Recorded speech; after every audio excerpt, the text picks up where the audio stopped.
હું ઘણા દિવસથી જોઉં છું કે તું કઈ ટેન્શનમાં છે પણ મને કઈ બોલતો નથી. અને તમને બંનેને બોલાવવાનું કારણ એ જ છે કે ખરેખર વાત શું છે તું મને કહે અત્યારે.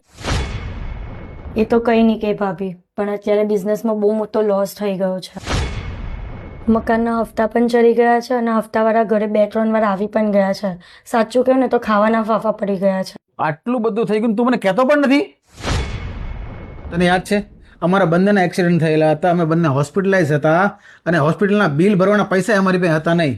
તે તારી સોનાની ચેન વેચી અને હોસ્પિટલનું બિલ ભરેલું હતું. ભર્યું તું ને? અરે એ ન કહી શકે, પણ તારે તો મને વાત કરાય ને થોડીક. અને આવી તકલીફમાં મિત્રો કામ ન આવે તો પછી કોણ આવે? અને આપણે તો મિત્રો છીએ. તું એકવાર મહાકુંભમાં જઈને જોઈ લે. આ પ્રયાગરાજની આજુબાજુના ગામડાવાળા કે જેને આંખની ઓળખાણે નથી એવા શ્રદ્ધાળુઓ જ્યારે ટ્રાફિકમાં ફસાઈ ગયા તો એની માટે ખીચડી, પાણી, બિસ્કિટ એનાથી જે મદદ થાય ને એ બધી મદદ કરતા હતા. આ મહાકુંભમાં જેનાથી જે મદદ થાય, જે સેવા થાય, બધા કરે જ છે ને. તું આપણા ગુજરાતના ગૌતમભાઈ અદાણીને જ જોઈ લે. એમનું અદાણી ગ્રુપ અને ઇસ્કોન ગ્રુપ આ ભેગા મળી રોજના 1 લાખ કરતાં વધારે ભક્તોને પ્રેમથી જમાડે છે. અને આવા ભંડારો તો આખા પ્રયાગરાજની અંદર ખૂણે ખૂણે લાગેલા છે. જે વડીલો ચાલી શકતા નથી અને બાળકો, આ લોકો માટે થઈને ખાસ 100 જેટલી ગોલ્ફ કાર્ટ આખા મહાકુંભમાં મૂકેલી છે. અને અત્યાર સુધીમાં 1.5 લાખ કરતાં વધારે શ્રદ્ધાળુઓ આનો લાભ પણ લઈ ચૂક્યા છે. અને ગીતા પ્રેસમાંથી એમણે 1 કરોડ જેટલી આરતી પુસ્તકો છપાવી અને રોજે રોજ એનું વિતરણ કરે છે. અને અદાણી ગ્રુપના તે 5000 જેટલા એમ્પ્લોઈઝ એને વોલેન્ટિયર તરીકે આખા મહાકુંભમાં કામ કર્યું છે.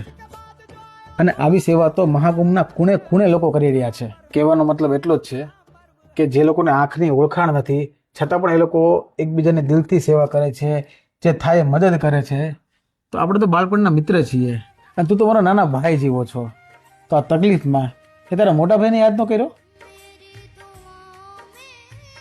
જ્યારે હું તકલીફમાં હતો તે મારી મદદ કરી હતી.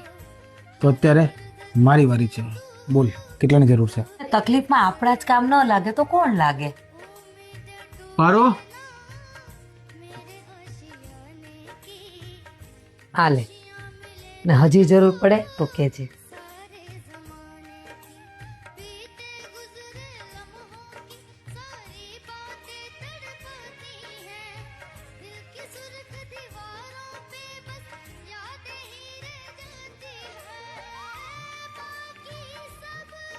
થેન્ક્સ ભાઈ. એક બાજુ ભાઈ કહે છે અને એક બાજુ થેન્ક્સ બોલે છે. હે